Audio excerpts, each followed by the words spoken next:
안녕하세요. 사연에 빠지다의 DJ 민영입니다. 오늘도 두 가지 사연 준비되어 있으니 끝까지 재미있게 들어주시고요. 구독과 좋아요 버튼도 눌러주세요. 그럼 오늘의 사연 함께 만나볼게요. 안녕하세요. 저는 자식들 다 장성시키고 은퇴 후 남편과 유유자적한 삶을 즐기며 살고 있는 60대 주부입니다. 그동안 두 아이들 키우랴 직장생활 병행하랴 정말 몸이 10개라도 모자랄 정도로 치열하게 살다가 아이들 모두 독립해서 나가고 퇴직하고 하고 나니 남아도는 게 시간이더라고요. 살면서 이렇게 시간이 여유로웠던 적이 없어 좀 당황스러울 정도였습니다. 쉬는 것도 하루 이틀이지 저처럼 쉼없이 움직이던 사람들은 가만히 쉬는 것도 쉬운 일이 아니더라고요. 그때 접한 게 바로 이 채널입니다. 저처럼 결혼하고 자식 키우며 겪는 일들에 대한 사연을 들려주시는 여러분 덕분에 은퇴 후 적적한 마음을 달랠 수 있었어요. 저만큼 나이 드신 분들이라면 아마 공감하시겠지만 자식이라는 게 다 키웠다고 마음 놓을 수 없는 존재 아닙니까? 특히 자녀의 결혼이라는 큰 행사를 치르면서 아이를 직장에 들여보내기 전까지 한시도 긴장을 늦출 수가 없더라고요. 큰 아이인 아들 녀석 장가 보낼 때도 그랬지만 그보다 작은 녀석인 딸아이 결혼 문제로 속 썩을 일이 많았던 저로서는 정말 가슴 졸일 일이 많았더랍니다. 결혼식장에서 도대체 이게 무슨 짓이야? 애는 어디 가고 댁만 나와서 이 게임판을 치는 거야? 남의 집 귀한 딸 못살게 들들 볶을 땐 언제고 이제 와서 댁이 뭐라고 내 딸을 찾아? 내가 당신같이 천박한 인간한테 내 딸 보낼 것 같아? 살면서 겪어온 일이 결코 적지 않다고 자부합니다만 단연코 전날만큼 제 인생에서 크게 화를 내본 적이 없습니다. 바로 딸의 결혼식 날이었죠. 마냥 행복하기만 해야 할 그날 한때 사돈이 되리라 생각했던 여자를 쥐잡듯 잡은 제 사연 한번 들어보시겠어요? 제 아이들은 아이들 어렸을 때부터 제가 직장생활을 해서 그런지 찰나기 시작하면서부터 엄마 손 거의 안 타고 자기 할 일 척척 해내는 독립적인 성향으로 자라났습니다. 엄마 입장으로서는 참 대견하기도 하고 다른 집 전업주부 엄마에 비하면 항상 해준 것이 모자란 것 같아 안쓰럽고 미안하기도 해요. 아들 녀석은 대학 입학하면서 바로 학교 근처에 자취를 시작해 독립해 나갔고요. 2살 터울인 딸아이 역시 대학 입학을 앞두고 독립하고 싶다는 의사를 밝혀왔습니다. 두 녀석 모두 독립심이 너무 강해서 예상하지 못한 일은 아니었으나 아무래도 세상의 험한 꼴을 너무 보고 살아온 나이든 엄마이다 보니 아들 독립시킬 때랑 딸아이 보낼 때랑 마음가짐이 좀 다르더라고요. 걱정이 많은 저를 보고 저희 딸은 그저 이렇게 말했습니다. 엄마 입장에서야 걱정하는 거야 알지만 솔직히 집에서 다니나 독립해서 학교 다니나 각자 바빠서 얼굴 보기 어려운 건 마찬가지인데 뭐가 그렇게 다른지 잘 모르겠어. 엄마 입장에서 할 말이 없더라고요. 딸아이 말이 틀린 게 없었거든요. 남편도 은근히 저를 부추겨 딸아이 독립을 말리고 싶은 눈치였으나 평소 신경을 많이 못 써준 대신에 아이들 의사를 더 존중해주려 노력했던 것이 저희 부부 교육관이었으므로 결국 딸아이 독립을 허락할 수밖에 없었습니다. 딸아이 말 맞다나 각자 사는 게 바빠서 그런지 아이들 독립시키고는 작정하고 불러 모으지 않는 이상 시간 맞춰 다 같이 얼굴 한번 보는 것도 쉽지 않더라고요.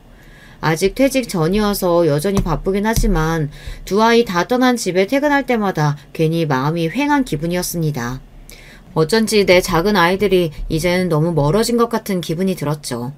아들 녀석이 직장 잡고 생활이 안정되면서 결혼 의사를 밝혀오자 정말로 내 아이들이 우리 둥지를 떠난 것이 실감이 났습니다. 만나는 사람이 있다는 건 알고 있었지만 아들이나 딸이나 본인들 연애 이야기를 주절주절 늘어놓는 편이 아니어서 상대방에 대해 아는 것이 많지는 않았습니다. 하지만 요새는 자식 결혼시키면 남이라고 생각하고 사는 게 속 편하다면서요. 괜히 가깝게 지내보겠다고 이것저것 간섭하다가는 며느리 사위 미움 사서 자식들까지 척지게 되는 경우가 다반사라고요. 저 역시 주워들은 건 있어서 아들 개혼 때 딸 같은 며느리니 하는 제 입장만 생각하는 소리 말고 쿨한 시어머니로 살자 다짐했죠. 그래서 딸아이가 결혼하겠다고 했을 때도 아들 때처럼 아이들을 위해 일정한 거리를 두자고 생각했어요. 처음 아들 결혼할 때 그런 다짐을 했을 때는 내심 섭섭한 마음이 없지 않았는데 막상 그렇게 살아보니 나쁘지 않았습니다. 최대한 담백한 고부 관계를 유지하려고 노력했더니 오히려 그게 며느리 경계심을 풀게 하는 데 도움이 되었던 모양인지 고맙게도 먼저 살갑게 다가와주는 며느리 덕에 결혼 전보다도 아들 얼굴을 더 자주 볼 수 있게 되었죠. 아무래도 딸은 더하겠죠. 요새 인식이 많이 바뀌었다지만 그래도 며느리와 사위 대하는 건 차이가 있을 수밖에 없으니까요. 평소 똑부러진 아이이니 맹탕인 놈을 데려올 거라고 생각하지 않았기에 딸아이 결혼 문제는 전적으로 딸과 예비 사위 의사를 따르리라 생각했습니다. 늘 자기 일을 알아서 척척 해왔던 딸에게도 결혼이란 쉽지 않은 문제인 모양이었어요.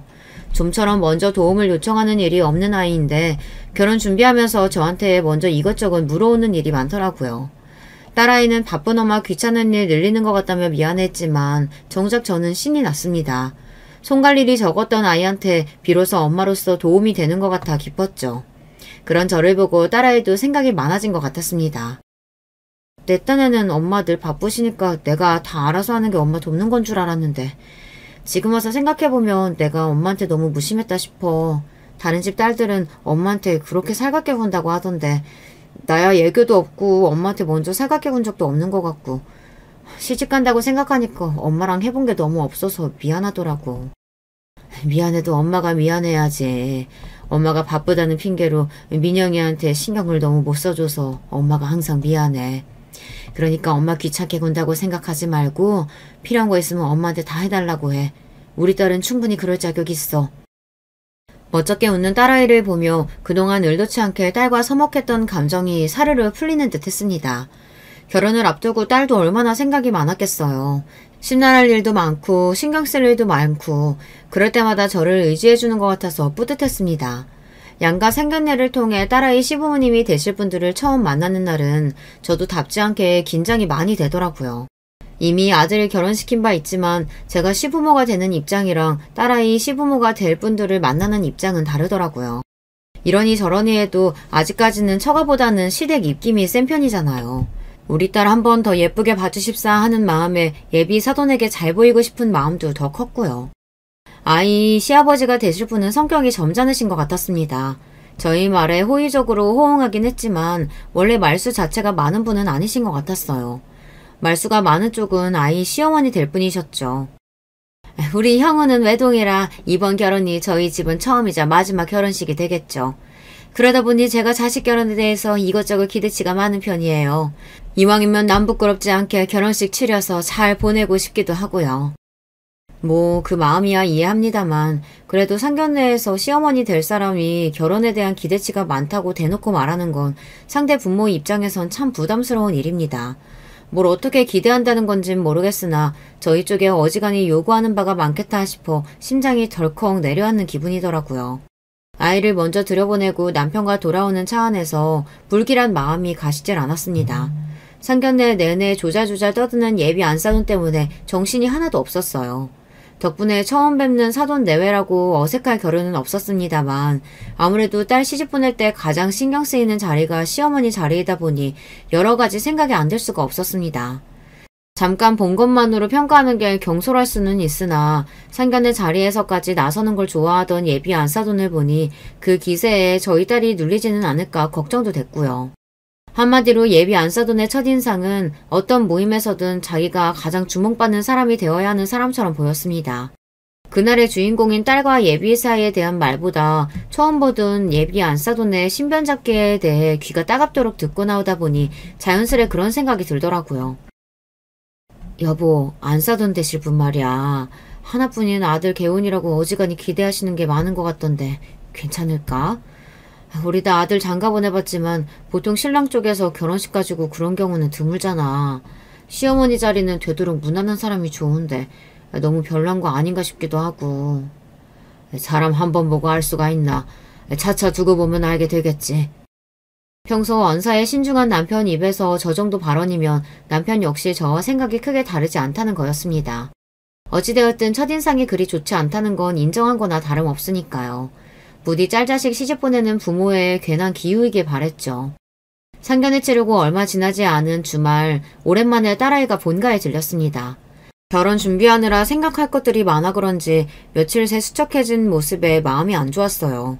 이것저것 음식을 앞에 밀어줘도 좀처럼 잘 먹지 못하던 딸이 입을 열었습니다. 엄마, 오빠 결혼할 때 새언니가 예단을 해왔었나? 예단이라고까지 하기는 좀 과하고 그래도 엄마 아빠랑 너 결혼식에 참석할 때 옷에 입으라고 봉투는 보냈지. 너희 오빠 결혼할 때 엄마 아빠한테 거의 손 안 벌리고 둘이서 신혼집이면 혼수면 한다고 하길래 우리도 우리한테 따로 돈 쓸 거 없다고 얘기했는데 그래도 그냥 넘어가긴 그랬는지 네 새언니가 준비를 했더라고. 그럼 통상적으로 얼마나 준비하는 게 맞아? 왜 안 사더니 예단 해오라고 하시던? 솔직히 제 입장에선 저쪽 집안에서 예단을 요구할 거라고 생각을 못했습니다. 예비사위와 딸이 신혼집을 거의 반반 부담하기로 했거든요. 안에 들어갈 가전도 나눠서 부담하기로 한 걸로 알고 있고요. 보통 예단 요구하는 건 신랑 측에서 신혼집을 해오거나 하다못해 전세금이라도 책임지는 경우에 하지 않나요? 사실상 딸아이의 결혼은 반반 결혼이라고 해도 과언이 아니었습니다. 예비사위가 자기 본가에서 금전적 도움을 받기로 했는지까지는 아직 들은 바 없었으나 딸아이는 결혼하겠다는 의사를 밝힐 때부터 자기가 차곡차곡 저축한 돈으로 작게나마 본인들 힘으로 시작하고 싶다고 이미 못을 박았습니다. 그런 경우에는 보통 양가 집안 모두 그 이상의 부담을 주지 않으려고 예단을 비롯한 다른 것들은 생략하는 경우가 많죠. 저 또한 당연히 그렇게 생각하고 있었고요. 그건 딸아이도 역시 마찬가지였는지 제 예비 시모의 요구에 혼란스러운 기색이 역력했습니다. 옛날이야 이불이며 살림살이 직접 마련하는 게 예단이었다지만 요새는 그렇게 하는 사람은 드물고 거의 돈봉투라고 봐야지. 엄마도 오빠 결혼 때 딱히 예단비 받지는 않아서 자세히는 몰라도 엄마 친구들 얘기 들어보니까 보통 신랑 쪽에서 집해오면 그 10분의 1선에서 예단비 받는 게 일반적이라고 하긴 하더라. 왜? 안사돈께서 따로 요구하신 예단 목록이 있어? 차라리 대놓고 그런 거라도 주시면 내가 감이라도 좀 잡겠는데 딱히 그런 건 없더라고. 그래도 우리 집안 개혼인데 집안 어르신들한테 기본적인 대접은 해야 하지 않겠느냐고 말씀만 하셔서 그게 어느 정도 수준인지 모르겠어서 난감하네. 그러게 그건 요구하는 쪽에서 어느 정도 선을 얘기해주는 게 편한데 그런데 그런 거 일일이 말하는 건 민망스럽게 생각하시는 분들도 많긴 하거든. 엄마랑 생각을 좀 해보자. 반반 결혼시키는 판에 예단 요구받았다는 딸의 말에 솔직히 심기가 편치는 않았습니다만 저쪽에서 대놓고 요구한다는데 안 하기도 참 그랬어요. 괜히 시작부터 귀한 딸 밉보이게 하고 싶진 않았으니 저희가 할 수 있는 한에서 최선을 다해서 준비해주자고 생각했습니다. 그리고 얼마 지나지 않아 딸아이가 제 예비 신랑과 웨딩드레스를 보러 가기로 했습니다. 딸애가 웨딩드레스 입은 모습이 얼마나 예쁠까 기대가 되었어요. 그러나 웨딩샵에 두 사람을 따라갈 생각은 하지 않았습니다. 처음 웨딩드레스 입은 모습을 확인하는 건 아무래도 단둘이 있는 게 좋잖아요. 저희 딸 성격이 그런 로망 챙길 만한 성격은 아니었으나 그래도 평생에 한 번 하는 결혼인데 남자라는 로망은 다 잃어봤으면 했습니다. 그리고 그런 자리에 부모가 따라가는 것도 좀 주책 맞죠. 여러 번 입어보고 결정하기 어려워 조언을 구하면 또 몰라도 그런 자리에는 나이 든 부모보다는 친구들과 함께 가는 게 일반적이기도 하고요. 그래서 그날 일을 하면서도 딸아이가 얼른 인증샷을 보내주기만을 기다렸습니다. 그런데 분명 웨딩샵에서 피팅을 해본 다음 사진을 보내주겠다며 호언장담을 했던 딸인데 그날 퇴근할 때가 다 되도록 딸아이에게서 연락이 없었습니다. 혹시 드레스 고르다가 둘이 싸우기라도 했나 싶어 슬슬 걱정이 되던 차에 딸한테서 전화가 왔습니다. 딸, 왜 이렇게 연락이 없었어? 드레스는 잘 입어봤어? 엄마, 나 지금 집에 가도 돼? 딸아이 목소리가 착 가라앉아 있었습니다. 좀처럼 감정 기복이 심하지 않은 아이로서는 흔치 않은 일이었어요. 무슨 일이 있긴 있었구나 싶어 얼른 집으로 오라고 했죠. 오늘 드레스 피팅하는데 어머님이 오셨어. 이게 무슨 소린가 싶었습니다. 그러니까 저희 딸한테 이런 방구도 없이 제 신랑이랑 처음 드레스 보러 간 자리에 예비 안사돈이 나왔다는 거였습니다. 그 자리에 저라도 같이 있었으면 또 몰라 딸아이 입장에서 얼마나 당혹스러운 일이었겠어요. 이런 경우는 듣도 보도도 못했어요. 황당해서 저도 모르게 목소리가 높아졌습니다. 안사돈이 왜 오셨대? 김서방은 뭐라는데? 집에서 나오는데 어머님이 자기도 웨딩드레스 구경하고 싶다고 하시더라면서 모셔왔다는 거야. 나한테 한마디 상의도 없이. 분통을 터뜨리는 딸아이를 보며 저 역시 가슴이 답답해졌습니다. 아무리 남자들 생각이 여자들하고는 다르다지만 그 정도 눈치 없는 예비사위 역시 못마땅하게 느껴졌죠. 아니 그 자리에 자기 엄마만 떡하니 모셔오면 딸 입장에서는 시어머니 품평당하는 기분이 당연히 들지 않겠어요. 결혼을 앞둔 두 사람의 로맨틱한 순간을 그렇게 배려 없이 망쳐버리니 생각 없는 예비사위 모자에게 화까지 나려고 하더라고요. 자기 집은 어릴 때부터 아주 가정적이었다는 말이 그저 가족들 사이가 좋다는 말인 줄만 알았는데 보면 볼수록 그 사람 마마보이인 것 같아. 쇼핑할 때도 그렇고 옷 골라주는 것도 어머님이 해주신다는 소리 들었을 때 우리 집은 그런 분위기가 아니니까 가족 간의 사이가 좋은 집이면 저러나 보다 하고 넘어갔는데 지금 생각해보면 자기 엄마 말이라면 그저 꿈뻑 죽는 것 같아. 저 사람 매번 저런 식으로 행동하면 그때마다 나 속 터져서 어떡해 엄마? 딸아이 성격에 저렇게 터뜨릴 정도면 그간 어지간히 쌓인 게 많았다는 소리였습니다. 세상 어느 여자가 마마보이를 신랑으로 맞이하고 싶겠습니까? 저 역시 걱정이 안 될 수가 없었죠. 생각해보니 전에 예단비에 관한 이야기가 나왔을 때도 그랬어요. 자기랑 거의 같은 돈 쓰면서 같이 집해오는데 예비 사이가 막으려면 얼마든지 미리 막을 수 있는 거 아니겠습니까? 애초에 저쪽에서 저희 쪽에 당당하게 예단비 요구할 입장은 아닌데 말이죠. 어쩐지 상견례에서 예비 안 싸던 첫인상을 보고 느꼈던 불길했던 예감이 하나 둘 들어맞는 것 같아 불안해졌습니다. 저까지 생각하는 그대로 말했다간 정말로 딸아이가 불행할 것 같아 원래 결혼 준비하면서는 생각지도 못했던 이런저런 갈등이 생기기 마련이다. 이렇게 애써 딸을 달래서 보냈습니다. 그리고 저녁에 자려고 누웠는데 도저히 잠을 잘 수가 없더라고요. 사람이 하나를 보면 열을 안다고 하지 않습니까? 결혼 전부터 며느리 될 아이에게 저리 진상을 떠는데 결혼하고 나서는 대체 어떤 상상을 뛰어넘는 일들이 벌어질까 눈앞이 아찔했습니다. 아까 딸아이가 했던 말이 계속 머릿속을 맴돌았어요.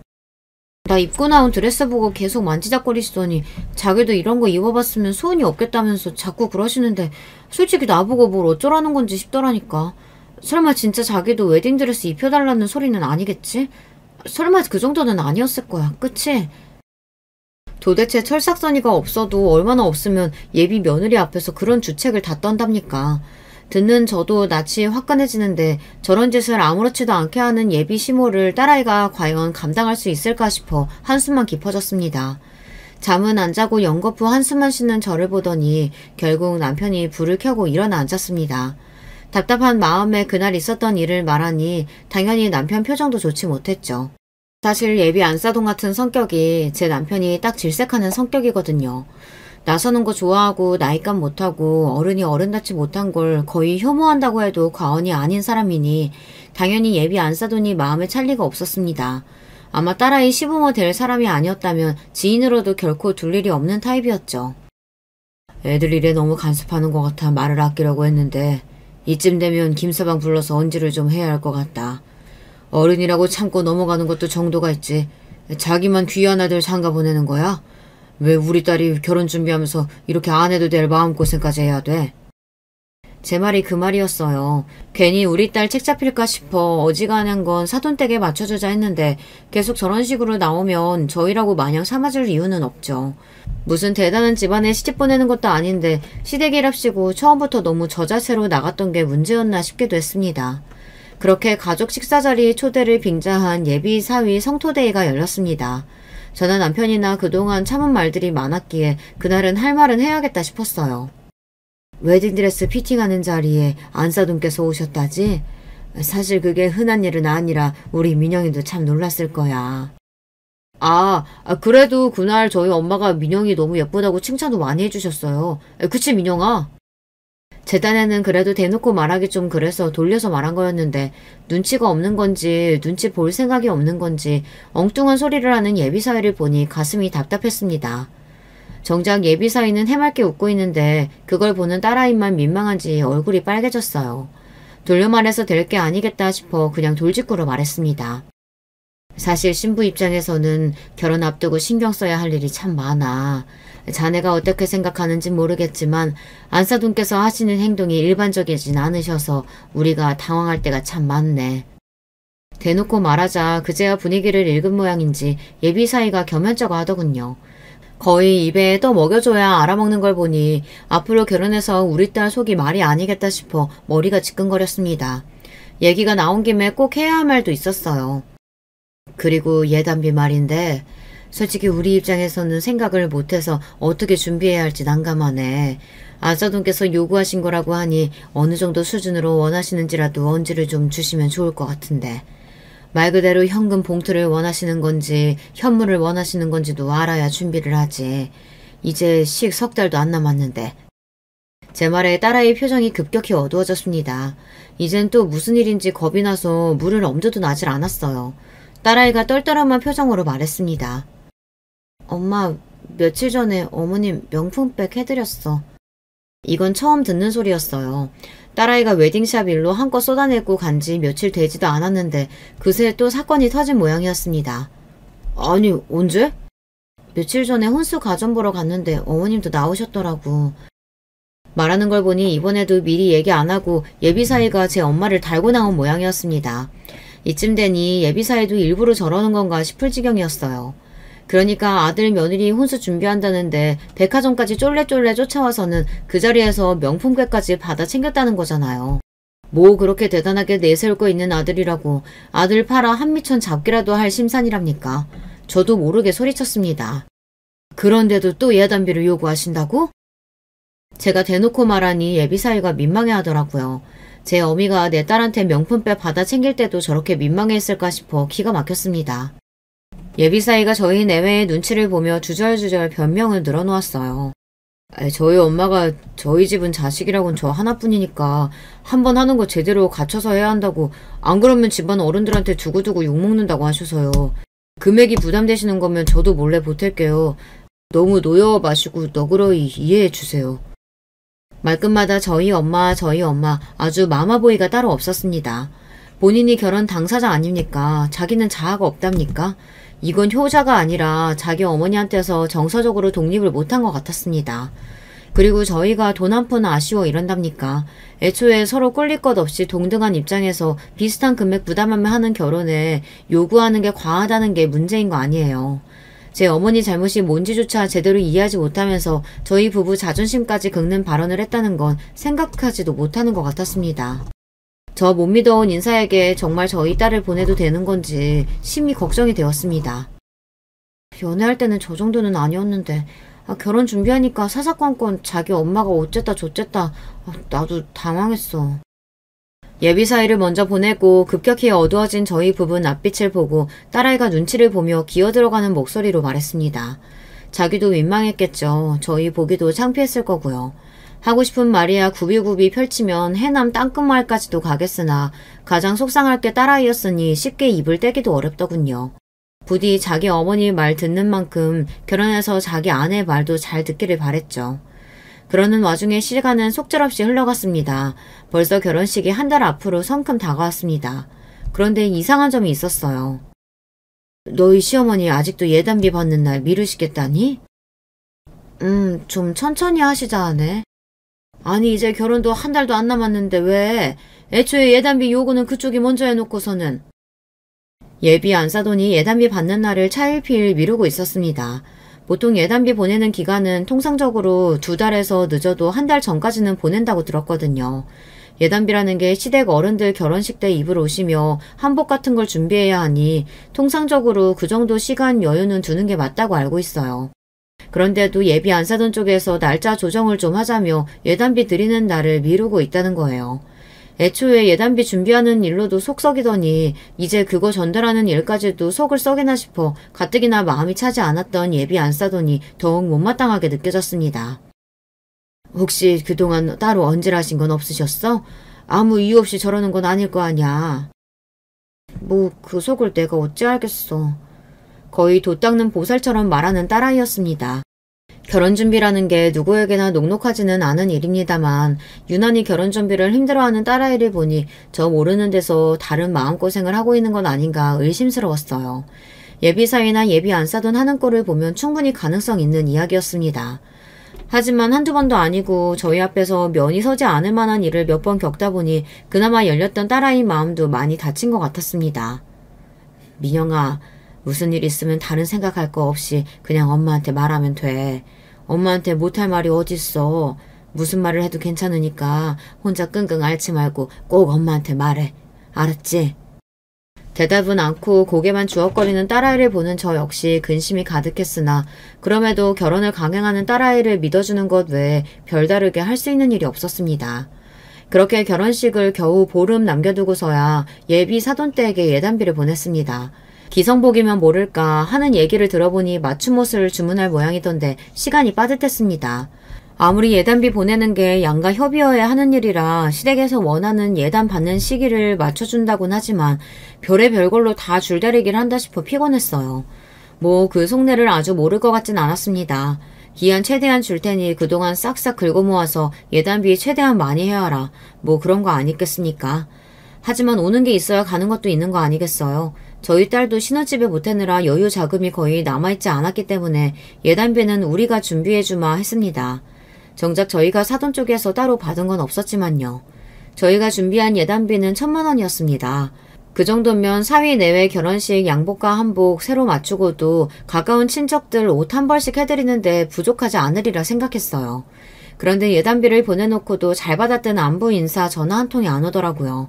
속으로 괘씸했지만 이제 정말 결혼식이 며칠 남지 않았기에 긁어부스럼 만들지 않으려고 성질을 누르고 또 눌렀습니다. 그렇게 드디어 결혼식이 바로 하루 전으로 다가왔어요.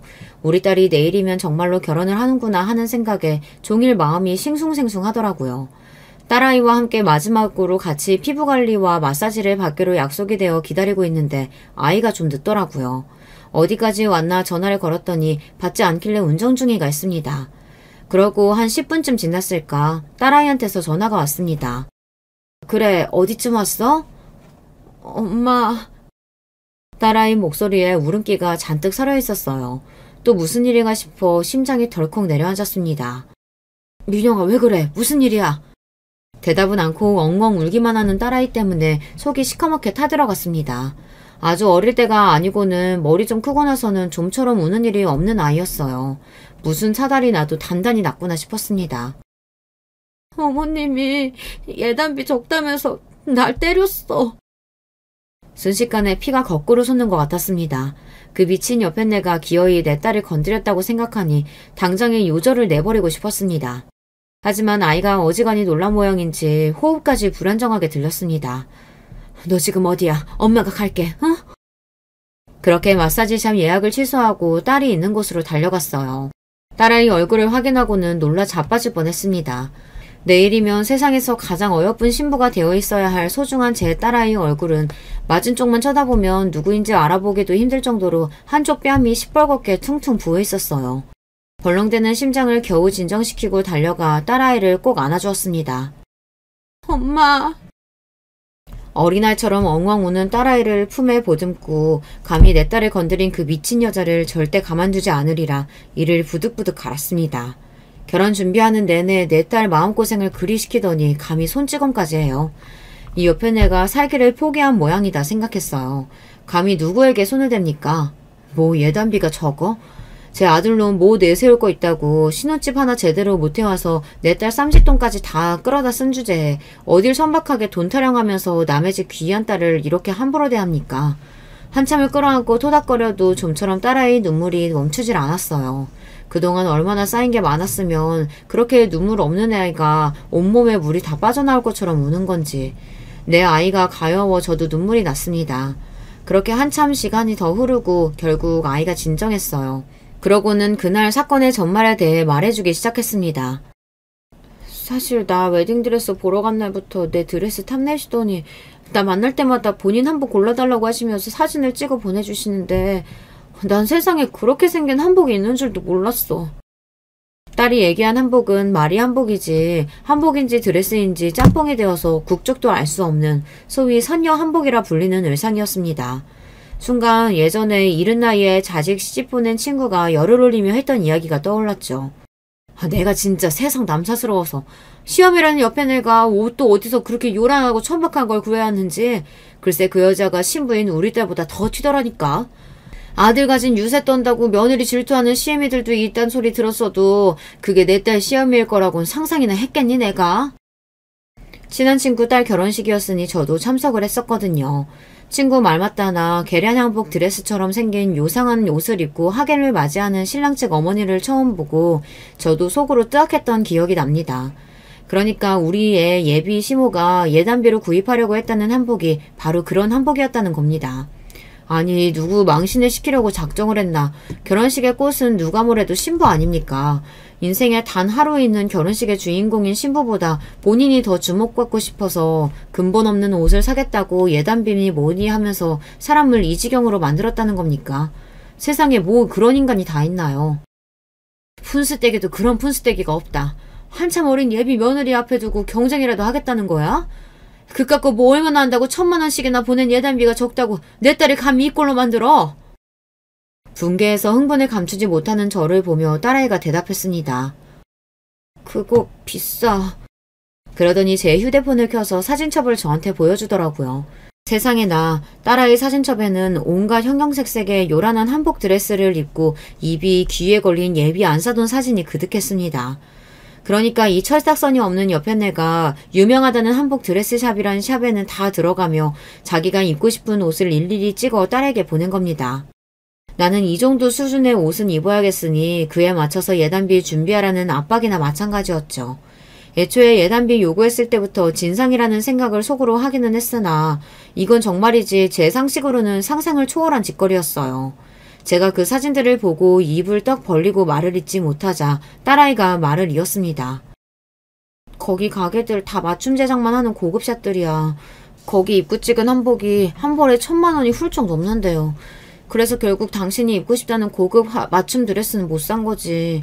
마지막으로 피팅한다고 나 불러놓고는 갑자기 성질을 빽 내더니 예단비라고 꼴랑 그거 보내냐고 하나 있는 아들 결혼식에 제대로 된 한복도 못 입는다면서 내 뺨을 갑자기 치는 거야. 뭐 자기 친구 누구는 아들 장가 보내면서 열쇠 3개나 받았다나. 그러니 자기 아들 결혼식 때 입을 만한 한복 한 벌 못 짓는 옷을 어디 예단비라고 보냈냐면서 날뛰고 난리를 친 거지. 정말이지 기가 막히고 코가 막힐 노릇이었습니다. 제까짓게 아들 장가 보낸다고 열쇠 3개 소리할 만큼 대단한 아들놈 낳아놓은 줄 아는 모양이었어요. 아들 팔아 아주 공주님 행사라도 할 작정이었나 보죠. 우리 집안과 우리 귀한 딸을 얼마나 우습게 왔으면 이따위 짓을 합니까? 감히 누구한테 손을 대요. 이 꼴을 보고도 그 망할 집구석에 내 아이 보낼 생각은 쌀 한 톨만큼도 없었습니다. 당장의 파혼이었죠. 김서방은 제 어미가 너한테 이따위 짓까지 했다는 거 알아 몰라. 그 인간 바로 옆에 있었어. 딸아이 눈에 배신감이 가득했습니다. 안 봐도 당시 상황이 짐작 갔어요. 또 제 엄마 앞에서 어쩔 줄 몰라 하며 내일 당장 결혼할 제 신부 얼굴이 저 지경이 될 때까지 잠자코 두고만 보고 있었겠죠. 등신도 그런 등신 새끼가 없었습니다. 하마터면 그런 모자란 놈한테 내 귀한 딸을 보낼 뻔했다고 생각하니 등찜기를 타고 식은땀이 흘러내렸어요. 그 와중에도 딸아이 휴대폰으로 괘씸한 예비사위놈 전화가 계속해서 왔습니다. 받아서 욕이라도 한 바가지 해주려다가 목소리도 듣기 싫어서 전화기를 빼서 꺼버렸습니다. 너 그 집구석에 시집 절대 못 보낸다. 내일 결혼식은 없었던 걸로 해. 제 말에 딸아이가 고개를 푹 숙이더군요. 그러더니 이내 결심했다는 듯 말했습니다. 나도 이런 대접 받아가며 그 사람들하고 가족될 생각 없어. 그리고 이런 일이 생겨도 아무짝에도 쓸모없는 돈은 뭘 믿고 평생을 함께 하겠어. 결정을 내리기까지가 쉽지 않아 그렇지 한번 마음먹으면 번복하는 일이 없는 아이였습니다. 딸아이 역시 파혼할 의지가 굳건함을 확인하자 이제 엄마로서 제가 못할 일 같은 건 아무것도 없었어요. 일단은 아이 얼굴이 말이 아닌지라 급히 병원부터 데려갔어요. 귀한 내 새끼 크면서 단 한 번도 손찌검한 일이 없이 키웠는데 웬 미친 여자 때문에 봉변을 당했다고 생각하니 손이 벌벌 떨렸습니다. 내 새끼 건드려놓고 재년이라고 무사할 줄 아느냐. 가슴속에 칼을 갈고 또 갈았습니다. 남편에게 전화해 자초지정을 설명하자 남편 역시 화를 주체하지 못하고 그 여편네에게 저주를 퍼부었습니다. 당장 결혼식이 내일이었기에 얼른 연락을 돌리지 않으면 저희 식구도 없는 결혼식장에 영문도 모르고 저희 손님들이 오실 판이었어요.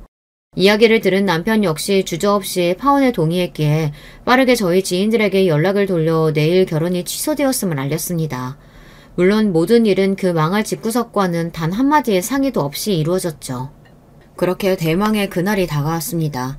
딸아이는 아직 절대 안정이 필요했기에 저와 남편만 마치 전쟁터로 향하는 군인이라도 된 듯 비장한 걸음을 떼었습니다. 원래라면 제 딸이 입장했어야 할 결혼식장으로 들어섰어요. 어제 그 일 이후로 저희 가족 중 누구도 그 집 식구들 연락을 받지 않았기에 제 신부에게 연락도 닿지 않았으면서 턱시도에 메이크업까지 반질반질하게 꾸민 예비사위 놈이 헐레벌떡 저희 부부 앞으로 뛰어왔어요. 장모님, 장인어른, 왜 이렇게 연락이 안 되세요? 민영이는 바로 따라오나요? 왜 얼굴이 다 터졌는데 아직도 저희 딸이 여기 나타날 거라고 믿고 있는 그 멍청한 놈을 쏘아보았습니다. 왜? 네 어미한테 쥐어 터진 꼴 자랑이라도 하려고? 전혀 없이 차가운 제 말투에 놈이 흠칫했습니다. 감히 내 딸을 그 꼴 당하게 둔 원흉을 당장 머리채라도 잡고 싶었으나 아직 할 일이 남아있었어요. 놈을 무시하고 쌩하니 지나쳐 문제의 그 옆에 내를 찾아갔습니다. 딸아이에게 사진으로 보낸 것만큼은 아니었으나 역시 요란하기 짝이 없는 차림새를 한 여자를 쉽게 찾을 수 있었어요. 꼴이 아주 공작새 저리 가라였죠. 남의 딸 얼굴을 뭉개놓고 제 지인들이랑 낄낄 쳐웃고 있는 꼴을 보자니 구역질이 올라올 지경이었습니다. 아직도 예단비 문제로 앙금이 남았는지 결혼식 당일 사돈을 보고도 새침하게 고개를 돌리는 꼬라지를 보자 저건 인간이 아니다 싶었습니다. 그 인간이 그러든지 말든지 저는 곧장 결혼식 단상으로 올라가 마이크를 잡았습니다. 오늘 결혼식은 없습니다. 원래대로라면 제가 신부 엄마이지만 저는 이 결혼 파토냈거든요. 제 말에 웅성거리던 식장 안이 한순간에 찬물을 끼얹은 듯 적막만이 가득했습니다. 그나마도 신부 측에는 아무도 안 남아있고 신랑 쪽만 자리가 차 있었죠. 당연한 일입니다. 저희 지인들에게는 이미 연락을 마쳤으니까요. 멀리서 얼굴이 사색이 돼 이쪽으로 쫓아오는 예비사위 놈과 그 옆에 내가 보였어요. 뛸 때마다 산티나는 옷감이 나풀대는 게 아주 볼만하더군요. 저는 지체하지 않고 미리 식장 측에 건넨 영상을 빔 프로젝터로 대문만하게 틀었습니다. 영상이 나오자 개미새끼 한 마리 없는 것처럼 침묵에 잠겼던 식장 안이 다시금 웅성대는 소리로 시끄러워지기 시작했어요. 그건 그 옆에 내가 제 딸에게 집요하게 보냈던 한복 드레스 착용 인증샷들을 엮어 만든 거였어요. 이건 얼마고 이건 얼마네 해가며 예단비를 요구하는 문자 메시지 캡처보는 덤이었죠. 순식간에 하객들 시선이 그 여자한테 꽂혔습니다. 수치심에 그 여자 얼굴이 시뻘겋게 달아오른 게 단상 앞에서도 보일 정도였어요. 하도 정신이 빠진 것처럼 굴길래 세상에 부끄러운 거라고는 모르는 인간인 줄 알았는데 공개적으로 망신을 주니 창피하며 어쩔 줄 몰라 하는 걸 보니 그런 건 아니었던 모양입니다. 영상 재생이 끝나자 마이크를 들고 제가 다시 말을 이었습니다. 파혼 사유는 신혼집이며 혼수 모두 반반으로 해놓고도 초호와 선녀 한복 씌워달라며 저희에게 예단비 요구하고 또 그 예단비가 적다면서 신부인 제 딸을 결혼식 전날 얼굴을 알아보지 못할 정도로 폭행한 저 예비 시애미 때문입니다. 자기 신부가 부당하게 얻어맞는 꼴을 보고도 곁에서 구경만 한 저 신랑이라는 놈 역시 마찬가지고요. 다들 어려운 발걸음 해주셨을 텐데 죄송하지만 그렇다고 귀한 딸 자식 저런 인간 이하의 것들한테 보낼 수야 없는 노릇 아니겠어요? 아무쪼록 이해해 주시길 바랍니다. 그러고는 단상에서 내려와 남편 곁에 섰습니다. 뭘 잘했다고 분한 얼굴로 그 여자가 제 쪽으로 쫓아왔어요. 뒤에서는 신랑 측 하객들이 그런 여자 꼴을 보며 혀를 끌끌 찼죠. 굳이 제가 뭘 더 안 해도 저 여자 못돼 처먹은 성질머리가 널리 퍼져나갈 일이었습니다. 제게 달려드는 그 옆에 내를 제 남편이 사정없이 패대기 쳤습니다. 우리 귀한 딸 손찌검한 인간인데 그 정도면 양반이었죠. 저는 식장 바닥에 철퍼덕 엎어진 그 여자 면상에다 고소장을 집어 던졌습니다. 저희 딸 폭행에 대한 고소와 파혼에 대한 책임을 묻는 손해배상 청구서였어요. 감히 너 따위 천박한 년이 내 귀한 딸한테 손찌검을 해? 내가 마음 같아서는 이 자리에서 니년 사지를 찢어도 시원치 않아. 감히 우리 애 건드린 대가 똑똑히 치르게 될 테니까 구치소 신세 질 각오해. 고소장을 집어든 여자의 손이 벌벌 떨리더군요. 자기가 벌인 짓에 대한 당연한 대가인데 이 정도도 두려워할 거면서 어떻게 그렇게 인간 말종같이 굴어댔는지 이해가 안 될 지경이었습니다. 하지만 그것도 이제 남일이죠. 여기와 볼일은 다 봤으니 미련 없이 남편과 함께 식장을 나섰습니다. 그런 저희 뒤를 한때 사이가 될 거라 생각했던 모자란 놈이 개새끼처럼 졸졸 따라왔습니다. 결혼식 당일에 파혼당해 혼비백산한 꼴이 된 놈이 주차장 바닥에 철썩 주저앉더니 저희한테 빌기 시작했어요. 장인어른 장모님, 제가 잘못했습니다. 저 민영이 없이 못 살아요. 제발 한 번만 용서해주세요. 저 파혼 못해요. 그 말에 순간 제 눈이 돌 뻔했습니다. 정신을 차렸을 때는 이미 제 손이 놈 얼굴을 있는 힘껏 철썩 내리친 다음이었죠. 아픈 거보다 놀라서 어안이 벙벙해진 놈 꼴을 보자 어제 내 딸도 이랬을까 싶어 다시금 가슴이 아파왔어요. 그러자 놈에 대한 분노가 더더욱 솟구쳤습니다. 너같이 모자란 놈 때문에 내 딸이 평생 한 번도 겪지 않아도 될 험한 꼴을 겪어왔는데 어디 네 놈이 파혼 한 해 만에 하고 있어. 너 같은 놈은 결혼할 자격 없어. 어디 남의 집 귀한 딸 인생 망치려고 너 같은 놈이 결혼을 해? 제 불효령에 파혼 못한다던 놈 기세가 그대로 꺾였습니다. 참 저렇게 패기라고는 없는 놈을 내 딸 곁에 세울 생각을 하다니 섬뜩할 지경이었어요. 남편 역시 놈에 대한 분노를 숨기지 않았습니다. 너 내 딸 앞에 두 번 다시 나타날 생각 마라. 감히 내 딸 주변에 맴돌았다가는 그때야말로 내가 네 놈 죽여버리고 말 테니까. 정말로 놈을 찢어 죽이고도 남을 정도의 형형한 눈빛이었습니다. 자식 인생 구제하는데 부모가 돼서 못할 일이 뭐가 있겠습니까? 저도 남편도 거짓 한 톨 없이 진실만을 말하고 있었습니다. 억울하면 네 놈도 어디 한번 고소해보렴. 네 놈 깽값 정도야 우리 딸 인생 구제했다 치고 적선해줄 의향이 있으니까. 엄한 여자들 인생 망칠 생각 말고 너는 네 정신 나간 어미하고나 살아. 그렇게 놈을 한껏 비웃어주고는 결혼식장을 빠져나갔습니다. 이걸로 그 망할 집구석과는 영원히 안녕이었어요. 함께한 시간이 길지는 않았었지만 저희 가족 모두에게 이보다 더한 악연은 없었습니다. 여전히 분한 마음이 아주 가시지는 않았습니다만 그래도 저런 것들과 결혼으로 엮이기 전에 벗어날 수 있었다는 것을 천운으로 여기자며 서로의 다친 마음을 다독여 주었습니다. 제목이 폭행죄였기 때문에 전 예비 안사도는 형사적인 처벌도 피할 수 없었습니다. 얼마나 무식하고 우악하게 힘이 센 건지 겨우 뺨 한 대 쳤는데도 애 얼굴을 그 꼴로 만들었다고 생각하니 그날 그 여자 얼굴도 못쓰게 만들고 올 걸 그랬나 했으나 제가 정말로 그랬다면 더 속상해할 게 뻔한 딸아이를 생각하니 그 정도로 대응한 것도 잘한 일이다 싶었죠.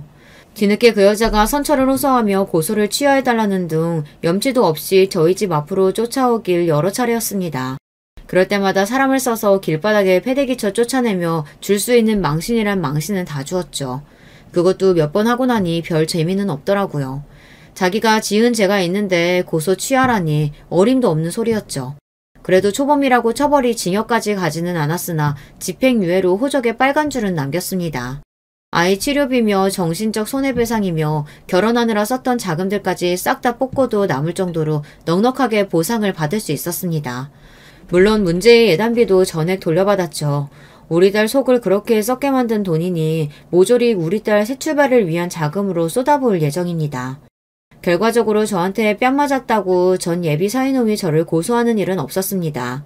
자기의 의사와 상관없는 일방적인 파혼에 제 어미가 적지 않게 고생을 한 탓에 그 밴댕이 소갈딱지 같은 심보에 보복성이라도 고소를 하지 않을까 싶었거든요. 그래도 마지막 남은 일말의 양심은 있었던 모양인지 끝까지 고소는 안 하더라고요. 제 어미 송사가 마무리된 후 제 쪽으로 그간의 일에 대해 사과의 뜻을 전해오긴 했으나 굳이 답하지는 않았습니다. 딸아이는 진작 번호도 바꾸고 놈 번호를 차단했기 때문에 저에게 연락이 온 게 아닌가 싶어요. 저희 부부가 딸아이 앞에 나타나면 죽여버리겠다고 협박했던 게 먹힌 모양인지 놈이 딸아이 근처에 접근하는 일은 없었습니다. 제게 문자 메시지로 마지막으로 사과라도 할 수 있게 딱 한 번만 만나게 해주시면 안 되겠냐 물어왔으나 턱도 없는 소리였습니다. 그렇게 놈의 존재도 서서히 저희 식구들에게서 잊혀갔죠. 사안이 가벼운 사안이 아니다 보니 딸아이 마음을 추스르는 게 쉽지는 않았습니다. 하지만 전에 없이 딸과의 사이가 가까워져 있었어요. 저희 부부가 본가에 딸아이를 데려와 지극정성으로 먹이고 마음을 쓴 효과가 있었던지 다시 당찬 원래의 우리 딸아이 모습으로 돌아왔습니다. 뭐 하나 좋은 기억 남기지 않았던 그 집구석 때문에 딱 하나 좋은 일이 생겼다면 딸아이와의 사이가 돈독해졌다는 거예요. 험한 일 함께 겪으며 서로 속마음을 터놓게 되니 마음의 거리도 좁혀진 셈이죠. 그렇게 요즘에는 딸아이와 함께 주말 데이트도 하고 집에서 딸아이 좋아하는 맛있는 음식도 함께 해먹으며 즐겁게 지내고 있어요. 지금만 같으면 굳이 시집 보낼 거 없이 평생 옆에 끼고 살기만 해도 행복할 것 같아요. 괘씸한 예비 시댁 때문에 딸아이 파혼시킨 제 사연은 이쯤에서 마무리할까 합니다. 비록 아예 겪지 않았으면 좋았을 일이지만 그 일로 인해 저도 저희 딸아이도 가족 간의 소중함을 다시금 깨닫게 되었으니 얻은 것이 아예 없다고만은 생각하지 않으려고 해요. 나머지 문제들은 시간이 해결해 주겠죠. 부디 여러분들은 이런 험한 일을 겪을 일 없이 순탄하게 자녀 결혼시키길 빌겠습니다. 긴 이야기 끝까지 함께 해주셔서 정말로 감사드립니다. 이렇게 만나 뵙게 되어 반갑습니다. 전 서울에 사는 30대 기혼 여성입니다. 요즘은 뭘 해도 재미없는 때인 건지 예능이나 드라마도 딱히 흥미없고 다른 취미생활 하는 것도 힘들어한데 유독 유튜브 보는 건 재미있더라고요. 컨텐츠도 정말 다양하고 접근성이 좋아 쉽게 찾아볼 수 있어서 이것저것 보다 보면 어느새 하루가 다 갈 정도더라고요. 그중 가장 좋아하는 게 바로 이 사연 채널이에요. 사람 사는 게 다 똑같다 하지만 사실 어떻게 그럴 수 있나요? 100명이면 100가지 이야기가 있듯이 저마다 사는 방식도 모양도 다 다른 법이죠. 나와는 마치 다른 세계에 있는 듯한 사람들의 이야기를 들으면서 세상엔 참 다양한 삶과 다양한 인간이 있다는 걸 오늘도 깨닫습니다. 그렇게 점점 세상을 받아들이는 마음의 여유와 포용력 또한 넓어지고 있으니 이 또한 사연 채널의 순기능이라고도 할 수 있겠죠. 저도 다른 사람들의 이야기를 들으며 많이 놀라고 슬프고 즐거워할 때가 많았는데요. 오늘은 가만히 듣는 것 대신 특별히 제 이야기를 해보려고 합니다. 아마 이 이야기를 듣는 여러분도 많이 놀라거나 웃으실 수도 있을 거예요. 저는 평범한 가정의 셋째 딸로 태어났습니다. 위로 언니가 2명이나 있으니 세자매인 거죠. 어렸을 땐 언니들과 치고받고 정말 많이 싸웠는데 나이가 들어보니 가족만큼 애틋한 게 없더라고요. 이 세상에서 유일하게 절대적으로 내 편이 되어주는 건 가족뿐이라는 걸 깨달은 거죠. 그러다 보니 때마다 언니들과 함께 여행을 가고 한 집을 구해 같이 살거나 주에 3-4번은 꼭 만나서 안부를 공유하고 수다를 떨 만큼 가까운 사이가 되었어요. 언니가 2명이나 있다는 것, 그 둘이 나를 끔찍히 사랑해주고 위해준다는 건 저의 자랑이나 마찬가지였습니다. 부모님도 자매끼리 돈독하니 많이 좋아하셨죠. 왜 그런 말 있잖아요. 부모는 당신네가 곁에 있을 때보다 있지 않을 때 자식들이 행복한 걸 가장 바란다고. 우리 셋이 함께라면 부모님이 훗날 세상을 떠나도 서로 믿고 의지하며 살아갈 거란 확신이 생기셨던 것 같아요. 옛날 같으면 딸이 줄줄이 있는 집은 부정적인 의미로 보였을 텐데 지금은 자랑거리가 되었네요. 제가 20대 후반이 되었을 즈음 저는 오랜 준비 끝에 공기업 시험에 합격하여 바라던 직업을 갖게 되었습니다. 복리후생은 낮은 편이지만 정규직에 임금도 높고 근무 시간도 대체로 짧은 편이라 꼭 하고 싶었던 일이었거든요. 실제로 일을 할 때도 굉장히 만족스러웠고요. 제가 합격했다는 소식에 아마 가족들이 더 좋아했던 것 같네요. 시험 준비하면서 사실 스트레스가 크긴 했거든요. 집안에서 취업 관련해서 부담을 주지는 않았지만요. 그래도 언니들은 대학교 졸업하자마자 바로 취직한 편이었고 아빠가 퇴직하신 이후로는 하루라도 빨리 경제적 독립을 하는 게 목표였거든요. 그래서 시험 준비를 하는 내내 특히 불합격한 이후 다시 공부를 할 때 심적으로 부담이 너무나 컸고 그게 건강 악화로도 이어졌어요. 툭 하면 쓰러지고 토하고 여러모로 고생을 꽤 했었네요. 시험에 붙고 나니 거짓말처럼 나아졌지만요. 그렇게 저는 일을 시작하게 되었고 정신없이 초반이 지나가고 몇 년간 일하면서 일에 익숙해질 무렵 큰언니가 소개팅을 해주겠다고 하더라고요. 언니가 잘 아는 동생인데 사람 참 진국이고 괜찮대요. 늘 그분 만날 때마다 자기 여동생을 소개시켜주고 싶다고 매제 삼고 싶다고 노래를 불렀대요. 그런데 마침 그분이 오래 만나던 사람과 헤어졌고 저도 취직해서 여유가 생겼으니 소개팅으로 이어주고 싶다는 거였습니다. 저는 소개팅을 한 번도 해본 적이 없어서 그런 자리가 쑥스러우니 둘째 언니를 해주라고 했는데요. 둘째 언니는 비혼주의자이기도 하고 겉모습으로 볼 때 제가 더 잘 어울릴 것 같다고 하더라고요. 저는 잠시 고민했지만 결국 알겠다고 답했습니다. 그렇게 소개팅 날이 되고 그분과 저는 조용한 카페에서 둘이 만나게 되었어요. 언니 말이 정말 맞긴 했습니다. 겉보기에는 말끔히 잘생겼고 사람 자체도 진중하고 어른스러워 보였어요. 말도 나긋나긋하게 잘하고요. 그런데 중요한 건 제 스타일이 아니더라고요. 제가 뚜렷한 스타일을 원하는 건 아니지만 그래도 진지한 것보다는 유쾌한 게 좋았거든요. 그런데 워낙 차분하시다 보니 함께하는 시간이 지루하게만 느껴졌습니다. 빨리 이 자리가 끝나길 바라면서 적당히 호응해주고 있는데 갑자기 모르는 남자가 웃으며 다가오더라고요. 알고 보니 그분의 친한 친구였어요. 모르는 사람을 둘이나 앞에 둔 게 어색하고 민망스러워서 저는 고개 숙여 차만 마셨고요. 그렇게 소개팅이 끝나고 집으로 향했는데 큰언니가 다가와서는 진지하게 갑자기 오늘 무슨 일이 있었냐고 묻더라고요. 별일 없었다. 그런데 잘 맞지는 않을 것 같다고 말했는데 큰언니가 웃더라고요. 그러면서 하는 말이 그 동생으로부터 전화가 왔는데 저와의 인연을 정중히 거절했다고 하더군요. 그런데 웃긴 건 본인보다 더 잘 맞을 것 같은 사람이 있는데 그 사람을 소개시켜줘도 괜찮겠냐고 물었대요. 웃기지 않나요? 그분도 저를 오늘 처음 봤는데 어떻게 더 잘 맞는 사람을 소개시켜준다는 거지. 그런데 뒤이어 덧붙이는 말이 아까 중간에 그분에게 다가왔던 그 친구와 맺어주고 싶다 했다는 겁니다. 놀랍기도 했고 뭔가 찜찜하기도 하고 또 얼떨떨했어요. 뭐지? 왜 이렇게 되는 거지? 싶어서요. 평소에 저 같으면 됐다고 거절했을 텐데 그때는 이상하게 한번 만나보고 싶더라고요. 잠깐 스쳐가면서 본 사람이지만 왠지 밝고 쾌활한 사람 같았거든요. 제가 알겠다고 하자 큰언니도 놀랐지만 뭔가 다른 낌새가 있다는 걸 눈치채고는 좋아하더군요. 어쨌든 그 친구분과 저는 두 번째 소개팅을 하게 되었습니다. 그런데 그 자리에서 알게 된 건데 사실 그 친구분이 저를 처음 보고 무척 마음에 들어했던 거였어요.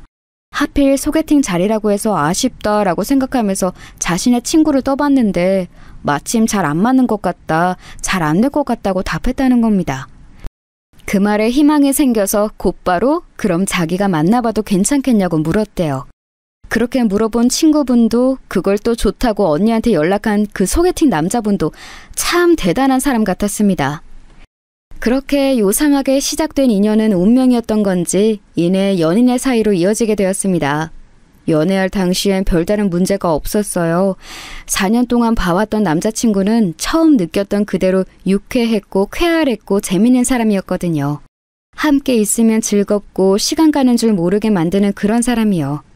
그런데 딱 하나가 문제가 있다면 바로 가족관계였던 거죠. 남자친구에겐 위로 형이 2명 있었습니다. 왠지 신기하죠? 저희는 3자매인데 거기는 3형제더라고요. 저도 형제 중 막내, 남자친구도 막내고요. 남자친구도 저희 집처럼 꽤나 돈독한 사이 같았어요. 형들이 결혼한 이후부터는 잘 못 갔지만 때마다 형제끼리 여행을 갔었다고 하더라고요. 저희도 부모님 모시고 가거나 셋이 갈 때도 많았거든요. 마치 데칼코마니처럼 가정 환경이 비슷해서 신기하기도 하고 놀랐었죠. 그러던 어느 날 남자친구가 형네 부부와 함께 여행을 가자고 하더군요. 첫째 형과 둘째 형 모두 결혼하신 지 2년이 넘었어요. 장수 커플이라고 해도 저희만 결혼 안 한 사이니 어쩐지 좀 부담이 됐습니다. 그런데 남자친구는 형네 부부가 꼭 함께 하자고 했다며 형들은 자기보다 2-3살 정도밖에 차이 안 나서 세대도 비슷하니 별일 없을 거라고 합니다. 그러면서 형수들도 고지식하거나 싫은 소리 하는 사람들이 아니니 부담 갖지 말라고 하더군요. 그렇지만 전에 듣자 하니 남자친구는 형수들과 만난 게 몇 년 동안 2-3번밖에 없었다는데 말이에요. 뭘 믿고 그렇게 안심하라는 건지 모르겠더라고요. 결혼하기 전까진 절대 그 가족들을 만나면 안 된다고 언니들이 신신당부했거든요. 사람 일은 어떻게 될지 모르는 거고 괜히 확실치 않은 관계에서 아는 얼굴을 많이 만들어봤자 좋을 거 없다고요. 하지만 전 결국 남자친구의 꾀임에 넘어가게 됐습니다. 사실 남자친구와 결혼을 전제로 만나고 있기도 했고 그 집 식구들은 미리 만나보고 가족 분위기를 파악하는 것도 좋겠다 싶었어요. 그렇게 실제로 여행을 가서 만나게 된 남자친구의 가족들은 말로 딱 형용할 수 없지만 뭐라 해야 하나? 비범한 느낌이었습니다. 남자친구의 집안은 꽤나 잘 사는 편이란 걸 알고 있긴 했어요. 부모님도 형들도 전부 다 사업을 하고 있다고 했거든요. 다행히도 어려운 고비 없이 순탄하게 잘 해내고 있다고 했으니 그래도 사업적으로 성공을 한 상태겠죠. 그런데 유일하게 남자친구만 일반 회사원인 거죠. 그래서 알게 모르게 남자친구는 그 안에서 소외되는 분위기였고 남자친구도 그걸 알고 있다는 겁니다. 알지만 어쩔 수 없는 일이라 뭐라 할 수는 없다기에 그 말도 맞는 것 같아서 그냥 듣고만 있었죠. 그 이야기를 들으면서 좀 느껴지는 그런 기운이 있잖아요. 가족 내에서 남자친구의 위치가 낮은, 인정받지 못하는 것 같다는 생각이 들더라고요. 그렇게 쌓여간 추측을 눈앞에서 확인하게 된 게 바로 그 여행이었습니다. 처음 남자친구의 형들과 형수들을 만났을 때 느낀 첫인상은 심상치 않다는 거였습니다. 가만히 서서 그저 악수를 하는데도 알 수 없는 포스가 느껴지더라고요. 호락호락하지 않겠다는 느낌? 그런 거 있죠. 아무리 처음 본 사람들이라고 하지만 그래도 놀러간 자리니까 어려울 거 없다고 생각했거든요. 그런데 제가 생각한 그런 분위기가 아니더라고요. 마치 청문회 같기도 하고 회사에서 온 나들이 같기도 하고 첫째 형으로부터 둘째 형, 남자친구로 이어지는 조그마한 계급 사회를 보는 것 같았습니다. 그도 그럴 게 형들이 엄청 고지식하고 강압적인 겁니다. 남자친구가 막내라는 이유로 말만 하면 어린 네가 뭘 알아? 네가 잘 몰라서 그러는데 라는 말을 기본적으로 깔고 가더라고요. 고작 2~3살 차이 나는데 말이에요. 그 모습을 보며 아, 이래서 날 데리고 오라는 형들이 하는 말을 거절하진 못했던 거구나 싶었습니다. 자매만 있는 것과는 분위기가 완전 딴판이더라고요. 게다가 다들 사업하는 분이어서 그런 건지 그냥 성향 자체가 그런 건지 좀 사장님 마인드가 강하기도 했어요. 정말 손 하나 까딱 안 하면서 이거 해라 저거 해라 자꾸 시키는 겁니다. 펜션 잡고 야외 테이블에서 고기를 구워 먹는 거였는데 정말 저랑 남자친구가 장 보는 것부터 시작해서 상 차리고 고기 굽는 것까지 다 했습니다. 저는 오늘 처음 만나는 사람이었는데도 말이죠. 형수들은 둘이 딱 붙어 앉아서 야외에서 고기 굽는 건 잘 안 해봐서 모르겠다. 일하는 사람이 보통 해주는데 이런 데는 그런 거 없냐 같은 소리나 하고 있더라고요.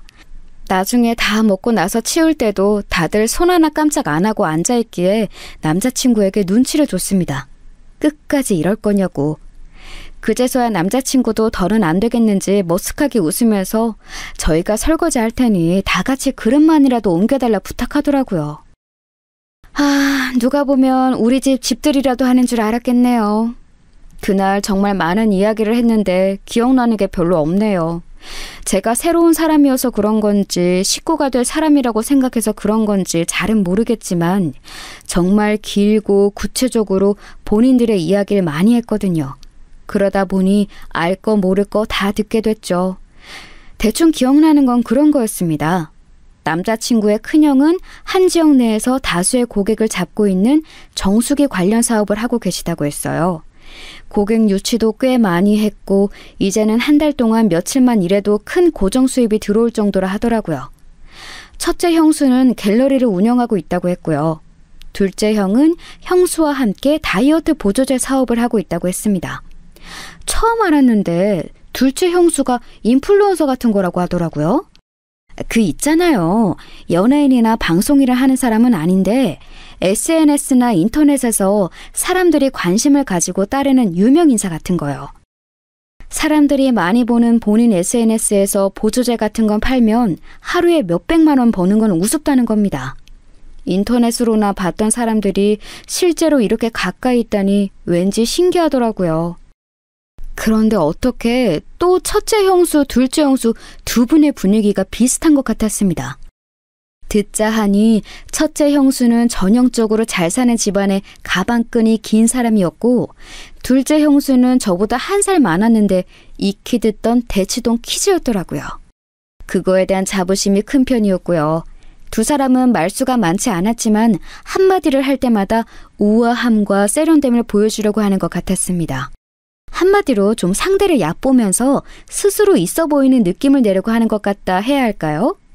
제가 일부러 부정적으로 말하려는 건 아니에요. 대화를 몇 마디만 해봐도 알 수 있는 사실이었거든요. 난 솔직히 갤러리 하면서 답답할 때가 많아. 요즘 화가들은 그림 같지도 않은 그림을 그리면서 어디서 못된 것만 주워듣고 오는 거 있지? 협상의 기술을 잘못 배운 건지 고개만 뻣뻣하게 쳐들고선 말이야. 그렇게 교양머리 없는 애들이랑은 상종을 하기 싫어. 어느 집안 앞에서 난척하는 건지 원. 형님, 그거 다 어디 지방 출신이거나 조그만 대학원 하나 나왔다고 유세 떠는 애들이에요. 어렸을 때 인성교육이 안 됐으니까 나 살던 강남구나 서초구만 가봐도 얼마나 애들 교육에 열심인데 그렇게 배워온 애들이 나중에 가도 사람 구실하며 산다니까. 걸핏하면 출신, 강남구, 부자, 지위, 꾸밈 이야기와 그놈의 돈 하는 이야기들이 정말로 전부 다 그런 이야기밖에 없더라고요. 저는 그런 거에 관심 없기도 하고 잘 몰라서 그냥 네네만 하고 있었어요. 그러자 그 형수들이 아무 말 없는 저를 유심히 지켜보더니 저에게 한 가지 묻더군요. 유미 씨, 우리 집에 제사 있는 거 알죠? 요즘 같은 세상에 휴일에 놀러 가지 않고 귀찮게끔 뭔 제사를 지내나 싶지만 어머님이 그 부분에 대해선 꽤나 완강하시거든요. 지금까지는 저희도 며느리 목 다 하려고 맞춰드렸는데 유미 씨도 그런 거 괜찮나 싶어서요. 뭐 예배를 드리는 집안일 수도 있고 개인의 신념에 따라 안 할 수도 있고 뭐 결혼하면 그 집 식구가 아니라 우리 식구가 되는 거지만요. 아, 그렇구나. 저희 집은 예배로 드리긴 해요. 아직은 결혼을 이야기하는 단계까지는 아니라서 확실히는 모르겠지만 상황에 따라 어떻게 할지 조금 더 생각해 봐야겠네요. 그래도 두 분이 계셔서 많이 배우고 잘 따르면 되니까 걱정은 없겠어요. 많이 배우겠다는 게 잘못된 대답이었던 걸까요? 제가 대답을 잘못한 건지 두 분의 표정이 별로 좋지는 않더라고요. 그 후 언젠가부터 저에게 말을 걸지 않고 둘이서만 속닥거리며 이야기하기 시작했습니다. 두 분이 함께 있기에 제가 다가가서 무슨 이야기하세요? 라고 물으면 유미 씨는 잘 모르는 급의 이야기예요. 재테크 관련한 담론이거든요. 이라며 쏘아붙이는데 뭐 대단한 이야기라고 수다거리에도 급을 나누나 싶었네요. 앞에선 싸우기 싫어서 함구하고 있었지만 그날 정말 속으로 욕 많이 하게 되더라고요. 그렇게 어찌저찌 정신없이 이틀을 보내고 집으로 돌아가는 길 정말로 남자친구에게 크게 화를 냈어요. 나를 시녀 노릇하게 하려고 데려왔냐. 형들이랑 형수들이 저런 걸 알면 날 안 만나게 했어야지. 힘없다고 시키는 대로 데려간 거냐. 뭐 저런 사람들이 있냐 등등. 남자친구는 시종일관 미안하다고 사과하고요. 정말 미안해. 솔직히 말하자면 난 옛날부터 많이 참으며 살아왔고 그게 습관이 되어버렸거든.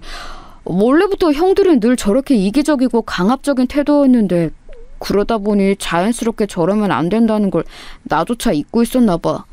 나한테는 어릴 때부터 높은 형들이라서 저러는 거 익숙하지만 그래도 유미 너한테는 잘할 줄 알았어. 형수들도 겉으로 좀 차갑지만 그래도 큰 형수 작은 형수 두 분이 잘 지내는 거 보면 너한테도 살갑게 대할 줄 알았고 그래서 나도 많이 놀라고 당황스럽더라. 이런 걸 보여서 정말 미안해. 화가 머리 끝까지 났지만 남자친구가 진심으로 사과하면서 사정을 설명하니 또 어느 정도는 이해가 되더라고요. 저런 집안의 막내로 크면서 얼마나 힘들었을까 하고요.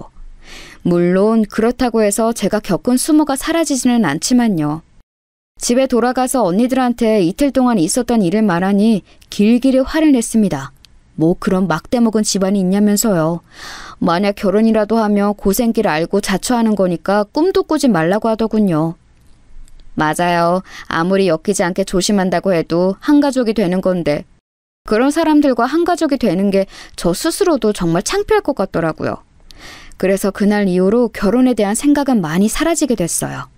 그런데 저의 이런 심적 변화를 느낀 건지 그날의 사건이 너무나 미안했던 건지 남자친구가 저에게 물심양면으로 잘해주기 시작했습니다. 원래도 다정한 사람이라 잘해주긴 했거든요. 그런데 이젠 정말 떠받들 듯 잘 대해주면서 앞으로 살아가며 부족한 점을 고쳐나가겠다고 미래 이야기를 수시로 하더라고요. 사람 마음이 참 간사한 게 그게 다 어떤 부차적 의도가 있어서 그런다는 걸 머리로는 알고 있으면서도 마음으로는 또 정이 가고 고맙고 그렇더라고요. 그렇게 만남을 지속하다 보니 과거의 일은 희미해지고 지워져서 다시 또 결혼에 대한 생각이 슬그머니 들더랍니다. 남자친구가 유독 결혼에 대한 이야기를 많이 하는 편인데 그러다 보니 저도 이 사람이랑 결혼하는 게 당연한 일인 건가 싶어지더라고요. 언니들은 이 사건 이후로 남자친구에 대해서 엄청 부정적인 시선을 가졌던지라 저도 어느 순간부터 연애 이야기를 비밀로 하게 되었어요. 말하면 보나마나 안 된다고 당장 헤어지라고 할 테니까요. 그렇게 또 1년 반 가량의 시간이 흐르고 제가 30대 중반이 됐을 무렵 남자친구와 진지하게 결혼 이야기가 오갔습니다. 남자친구는 그간 제 말을 무조건적으로 따라주었고 본인 가족에 대해서도 일절 이야기한 적이 없었어요. 사람을 만날 때 중요한 게 좋아하는 것보단 싫어하는 걸 하지 않는 거라고 하잖아요. 그간의 노력을 보면서 그래도 제가 가족보다 우선인 사람은 맞구나 싶었습니다. 그 정도라면 결혼을 약속해도 괜찮을 거라 생각했어요. 그런데 생각보다 저희 가족들의 반대가 강하더라고요. 그런 집이랑 연맺어 봐서 뭐하게? 언니들이 말했지. 보나마나 고생길 열리는 집안이라고. 지금은 네가 그 사람만 보여서 정신 못 차리나 본데 결혼하고 나면 그 옆에 줄줄이 있는 가족들까지 보여. 그럼 따질 게 한두 가지가 아니라고. 특히 언니들이 완강하니 제가 정말 잘못된 결혼을 우기고 있는 건지 갑자기 의심이 되더라고요. 가족들이 반대하는 일은 하고 싶지 않기도 했고요. 그래서 이 상황을 남자친구에게 전했는데 그 사람도 어느 정도 이해가 된다고 하네요. 과거에 그런 일이 있었고 집안과 집안과의 맺음이니 생각을 안 할 수 없는 부분이라고요. 그러면서 본인이 직접 저희 언니들을 만나고 싶다고 하는 겁니다. 언니들도 그 잘난 얼굴이나 보자면서 흔쾌히 알겠다 했고 결국 넷이서 만나게 되었죠. 남자친구는 평소처럼 웃는 얼굴로 언니들을 맞이했고 자연스럽게 분위기를 풀어갔습니다. 언니들 표정은 남자친구를 잡아먹을 듯이 냉담했지만요. 그런데 남자친구가 꽤나 만반의 준비를 하고 왔더라고요. 인사말이 끝나자마자 언니들에게 무슨 종이 묶음을 하나씩 나눠주는 겁니다. 거기엔 남자친구의 신상, 가족관계, 가족들 정보, 집안 상황 등이 구체적으로 나열되어 있었어요. 이상한 사람처럼 주민번호도 적어놨더라고요. 다행히 맨 뒷자리는 안 적혀 있었지만 그걸 본 언니들도 적잖이 당황한 듯 보였습니다. 그러면서 남자친구가 하는 말이 걱정하시는 바 다 알고 있습니다. 지난번 일 때는 제가 많이 어리석고 생각이 짧아서 유미를 많이 힘들게 했지만 그 일로 인해서 저도 많이 달라지려고 노력하고 있어요. 유미와 결혼하게 된다면 우리 집안에서 절대 소외되거나 무시받는 일이 없도록 하겠습니다. 만약 그런 상황이 오면 제가 적극적으로 나서서 대신 소리 내도록 할게요. 전해드린 건 제 모든 신상 정보가 담긴 담보예요. 저도 제 이름 걸고 약속한다는 뜻입니다. 제가 유미에게 실수를 하거나 잘못을 할 때마다 하나씩 까발리셔도 돼요. 그렇게 되지 않기 위해 최선으로 잘할게요. 믿어주세요. 만나서 인사할 때까지만 해도 웃는 얼굴로 일관하던 남자친구가 본론을 이야기할 때는 웃음기를 싹 거두고 그 어느 때보다 진지하게 말을 이어갔습니다. 결혼하기까지 한 그 모습에 저도 많이 놀랍더라고요. 언니들은 얼마나 진심인 건지, 형들이 어디까지 간섭하는 편인 건지, 형수들은 얼마나 자주 만나는지 등등 신상 종이에 적히지 않은 것들에 대해서 이것저것 물어보았어요. 그때마다 남자친구는 솔직하게 그렇지만 걱정하지 않아도 되는 이유를 덧붙여 대답했습니다. 그 모습에 언니들도 어느 정도 수긍하게 된 것 같고요. 집에 돌아오면서 언니들은 결국 결혼을 허락해 주었어요. 직접 만나보니 그래도 괜찮은 사람 같고 미래에 대한 생각도 뚜렷한 것 같다고요. 다만 시댁 문제는 남자친구의 의지대로 움직일 수 없는 문제기에 여전히 걱정된다고도 했죠. 저도 물론 그렇지만 어쨌든 남자친구를 믿어보고 나아가 보기로 했습니다. 상견례를 하기로 한 날이었어요. 결혼한 분들은 아시죠? 상견례 날 얼마나 떨리고 긴장되는지. 양가 선물도 신경 써서 준비하고 음식점도 지역 내에서 가장 괜찮다고 소문난 곳으로 예약해서 준비했죠. 그런데 그날 그 자리는 분명 그쪽 부모님과 우리 쪽 부모님만 모시고 6명이서 소박하게 진행하기로 했었거든요. 그런데 갑자기 당일 식사하고 있는 가게에 형수 2명이 마침 식사하러 왔는데 보았다며 자리에 합석하겠다는 겁니다. 어떻게 이런 우연이 있지? 오랜만이에요, 유미씨. 이렇게 된 거 같이 식사해요. 우리도 가족인데 뭐 어때? 괜찮죠, 어머님, 아버님? 아니, 서울 시내 음식점이 거기만 있는 것도 아닌데 어떻게 거기서 그렇게 마주치나요? 게다가 형수 2명 모두 다요. 심지어 우리 부모님한테는 양해도 구하지 않고 냅다 앉으려는 게 기분이 영 안 좋더라고요. 뭔가 의심스러웠지만 하도 반가운 척하기에 어쩔 수 없이 그냥 저도 웃으며 맞이했습니다. 예비 시부모님도 당황하신 듯 했지만 달려드는 2 사람을 막아낼 힘은 없어 보이셨죠. 전 만약 헛소리하며 당장 나가라고 해야겠다고 속으로 다짐하고 있었습니다. 그렇게 진상 형수들이 자리에 앉으려는데 남자친구가 굳은 표정으로 앞을 막으며 나섰습니다.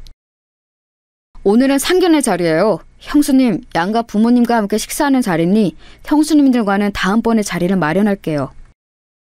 딱 잘라서 거절하는데 제가 알던 사람이 아닌 줄 알았네요. 그렇게 단호히 말하니 그 드세던 형수들도 아무 말 못하더라고요. 그래도 전에 했던 말이 거짓은 아니었다는 걸 확인하게 돼서 내심 뿌듯했습니다. 형수들은 알겠다며 그렇게 돌아갔어요. 저희 부모님도 익히 형수들에 대한 이야기를 저를 통해 들었었기 때문에 넌지시 그쪽 부모님에게 물었어요. 원래 저렇게 다들 가까운 사이시냐고요.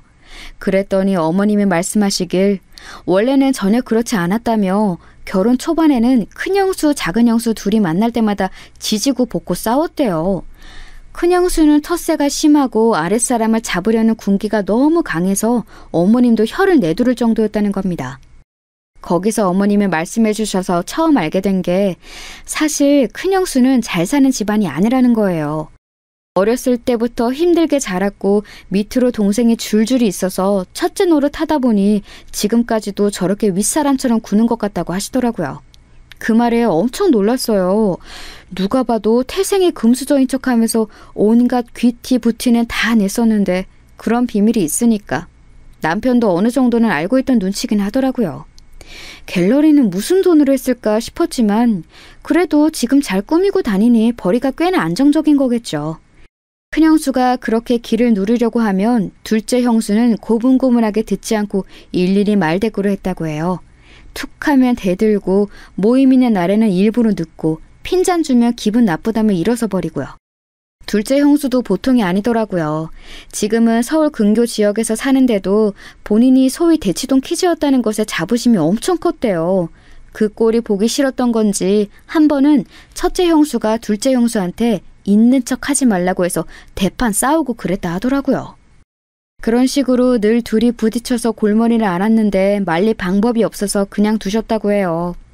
남자친구 형들도 못 말릴 정도라고 했으니까요. 이 또한 남자친구도 모르는 이야기였는지 놀라더라고요. 그러던 어느 날 할머님 제삿날이 돼서 제사상을 차리는데 아버님이 갑자기 쓰러지셨대요. 심각한 일은 아니었지만 집에서 요양이 필요하셨던지라 어머님이 다른 일에 신경을 못 쓰시는 상황이셨나 봐요. 원래는 며느리들에게 설거지도 안 시키는 분인데 이번 한 번만 부탁하셨대요. 그래서 일을 도와주러 둘이 왔는데 엄청 하기 싫은 티를 내면서 투덜거리더랍니다. 그 모습이 섭섭하고 보기 싫어서 어머님이 한 소리 하셨는데 그때 둘이서 쑥덕거리더니 그 뒤로 화해한 건지 뭔지 갑자기 아이 둘이 딱 붙어서 다니더라는 겁니다. 아마도 시댁 욕하면서 서로 쿵짝이 맞아 친해진 것 같다고 웃으며 말씀하시는데 어쩐지 시어머님이 짠하게 보일 정도라고요. 그간 쌓인 게 많으셨던 건지 줄줄이 이야기를 하시다가 급히 갈무리 하시며 상견례 자리에서 며느리들 흉봐서 죄송하다고 사과하셨죠. 괜찮다고 말씀드리면서도 어머님이 그간 고생이 이만저만이 아니었겠다 싶었습니다.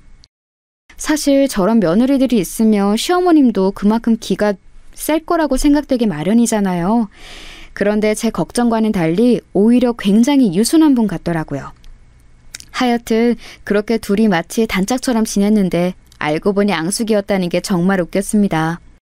그렇게 들으니 오히려 별로 무서워하지 않아도 될 것 같아요. 그저 겉으로 보기에 허세 가득한 내실이 없는 사람들이란 걸 아니까 그냥 저도 저대로 나서도 될 것 같더라고요. 그런데 그건 제가 그 2 사람을 너무 얕잡아 본 거였습니다. 이제는 손윗동서가 된 2 사람, 결혼식을 올릴 때까지 그 형님들은 보지 못했어요. 남자친구가 의도적으로 자리를 피하기도 했고 저도 일이 불규칙하게 몰려서 정신이 없었거든요.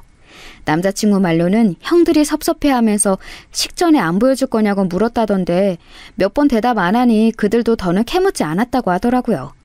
저번에 상견례 자리에서도 그렇고 이번에도 그렇고 아무래도 그들은 새 식구가 될 그리고 손아래 동서가 될 저에 대해 관심이 큰 것 같았습니다. 어떻게 말하며 자기의 유익한 편이 될 건지 귀찮은 적이 될 건지 판단하려고 하는 게 아닐까 싶었어요. 그런데 아무래도 제가 순순히 따를 것 같지 않으니 저를 길들이려고 하는 건지 계속 자리를 마련하려고 하더라고요. 마주해봤자 나만 피곤해지니 무조건 피하는 게 상책이라는 생각이 들었습니다. 피할 수 있을 때까지 피하는 걸로요. 그렇게 식을 치르고 어찌저찌 바쁜 신혼여행까지 다녀온 후였어요. 결혼하고 시댁에서 처음으로 다 같이 모이는 자리가 생겼습니다. 사실 정말 가기 싫었고 걱정도 태산이었거든요. 그간 피해 다녔다는 걸 그들도 알 텐데 또 뭐라고 궁시렁댈지 벌써부터 눈에 보이는 것 같아서요. 그런데 마침 너무나 시기적절하게 제가 코로나에 걸린 거예요. 아무래도 신혼여행 끝즈음에 옮은 것 같은데 모임 이튿 전날부터 증상이 나타나서 결국 식사 자리엔 저와 격리하고 있던 남편만 가게 되었죠. 핑계가 아니라 정말 아팠기 때문에 떳떳했어요. 전 물론 시댁 부모님께는 너무나 죄송스러워서 전화로 연락드린 뒤 사과드렸지만 사실은 어찌나 행복하던지 열도 많이 나고 증상 때문에 살도 쏙 빠졌는데 하나도 힘들지 않았답니다. 그 뒤로 시댁을 찾아뵈었을 땐 다행히도 시어머님과 시아버님만 계셔서 무난하게 넘어갈 수 있었죠. 하지만 영원히 피할 수 있는 일은 없네요. 가족끼리 모이는 자리는 왜 이렇게 많은 건지 식을 올린 후 그로부터 2달 뒤 할아버님 제사가 있던 겁니다. 시어머님은 듣던 대로 제사에 대해서 고집이 있는 분이셨어요. 어떠한 상황이라도 본인 손으로 꼭 준비해야 한다고 생각하셨고 정석대로 갖춰서 상을 차리려고 하셨죠. 가끔 보다 보면 제기가 엄청 많고 음식도 으리으리하게 차려질 제사상 있잖아요. 시어머님이 말씀하신 게 바로 딱 그 정도의 규모였습니다. 그걸 매번 혼자서 상을 차리셨다니 정말 대단하신 분 같았어요. 큰형님은 본인들이 그간 제사 음식 차리는 걸 도왔다고 하지만 전에 듣자 하니 그것도 딱 2번 정도였다고 하더라고요. 그것마저도 전을 해온다 해놓고 밖에서 사와서 혼났었고 나머지 하나는 작은 형님과 투덜거리다 혼났던 그때였고요. 그래도 시집와서 첫 번째로 맞이하는 제사이기도 했고 어머님께 그간 죄송한 것도 있어서 제대로 도와드려야겠다 싶었습니다. 저희 친정엄마도 음식을 잘하시고 언니들도 요리가 취미여서 음식하는 건 어깨너머로 많이 배웠었거든요. 사전에 미리 공부까지 하면서 준비했죠. 그렇게 제사를 앞둔 일주일 전날 어머님이 팔을 다치셨습니다. 운동으로 아침 수영을 다니시는데 수영센터에서 그만 넘어지셨다고 하더라고요. 오른쪽 팔꿈치부터 팔목까지 깁스를 하셨는데 그것 때문에 일주일 내내 다른 생활을 할 수 없는 상황이셨습니다. 저는 집으로 찾아뵈어 제가 직접 한 몇 가지 반찬을 전해드리기도 하고 밖에서 음식을 포장해 저녁을 챙겨드리기도 했어요. 어머님이 어찌나 고마워하시던지. 아버님은 원래 가사일에 손 하나 깜짝 안 하시는 분이라 어머님이 걱정을 많이 하셨거든요. 아주버님들이 누굴 닮았나 했더니 아버님을 닮은 거였나 봐요. 하여튼 시어머님은 제게 고마운 게 많지만 그럼에도 제사상은 차리지 않을 수 없다며 미안한 부탁을 하셨어요. 그런데 어떻게 거절할 수 있겠나요? 그런 사정 때문에 제사상은 결국 저랑 형님들이 준비하게 된 거죠. 모이기 전날 큰형님이 저에게 전화를 해 이런 말을 하셨어요. 동서, 이제야 그 바쁜 얼굴 보겠네? 동서가 안 보이는 동안 우리가 상 차리고 고생했으니까 이번엔 동서가 힘 좀 써봐. 뭐 안 돕겠다는 건 아니고 우리도 가서 이것저것 힘 보태긴 할게. 아, 장은 동서가 보는 거지? 그래도 처음으로 준비하는 제사인데 재료비 너무 아끼지 말고. 그건 뭐 어머님이랑 아버님한테 이것저것 챙겨드리며 뒤에서 혼자 애쓴 것 같던데 그런 것처럼 이것도 효도하는 마음으로 잘 준비해보자고. 잘할 수 있지? 딱 봐도 제가 시부모님 챙겨드는 걸 고가워하는 뉘앙스였습니다. 그래도 이제 곧 볼 사람인데 괜히 얼굴 붉힐 일 만들지 말아야겠다 싶어서 꾹 참으며 알겠다고 답했어요. 그렇게 제삿날이 되고 하필 남편은 급히 지방으로 출장에 잡혀서 오지 못했어요. 혼자 갈 수 있겠냐기에 그러겠다고 말했습니다. 마음에 걸려했지만 뭐 그렇다고 간다고 한 걸 이제 와서 도로 물릴 수도 없는 일이니까요. 다 사람끼리 하는 일인데 별일 있겠나 싶기도 했고요. 그렇게 저는 오전부터 장을 본 후 곧바로 올라가서 혼자 음식을 준비했습니다. 어머님은 옆에서 한쪽 팔로 일을 하시며 이것저것 지시해 주시고요. 그래도 왼손으로는 한계가 있으니 거의 제가 다 한 셈이죠. 제가 땀을 뻘뻘 흘리며 음식을 하다가 고기 냄새가 역해서 잠시 쉬는데 어머님이 다가오셔서 종이봉투를 하나 주셨습니다. 열어보니 100만 원이 들어있더라고요. 오늘 장 본 거랑 음식 해준 값이라고 하시면서요. 너무 많다고 거절해도 제가 받아야 마음이 편하다면서 억지로 떠미셨죠. 많이 서럽긴 했는데 그래도 마음이 좀 풀리긴 하더라고요. 그렇지만 형님들은 여전히 제 마음을 불편하게 했습니다. 낮쯤에는 오겠다고 했는데 오후 4시가 넘어도 모습을 보이지 않더라고요. 5시가 될 즈음에서야 두 형님들이 한 번에 오셨습니다. 아주버님들은 일 때문에 못 오셨고요. 큰형님은 일찍 올 수 있었는데 교통비가 아까워서 작은 형님 시간에 맞춰 한 차로 오느라 늦었다는 겁니다. 그게 말이라고 하는 얘긴지.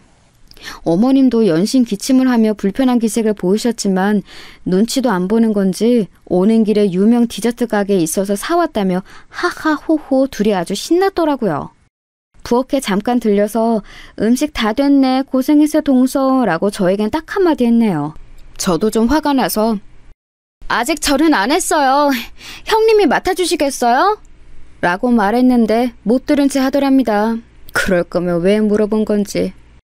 오늘만 참자라는 생각으로 저는 그냥 제 일을 하기 위해 부엌에서 다시 음식을 준비했어요. 시어머님이 빠진 재료를 사기 위해 마트에 가신 동안 저는 전을 부칠 준비를 했어요. 형님들이 거실에서 TV를 보는 소리가 너무나 거슬렸지만 애써 신경 쓰지 않는 척했죠. 그런데 전을 부치는 기계가 저희 집 것과 달라서 어떻게 작동하는 건지 모르겠더라고요.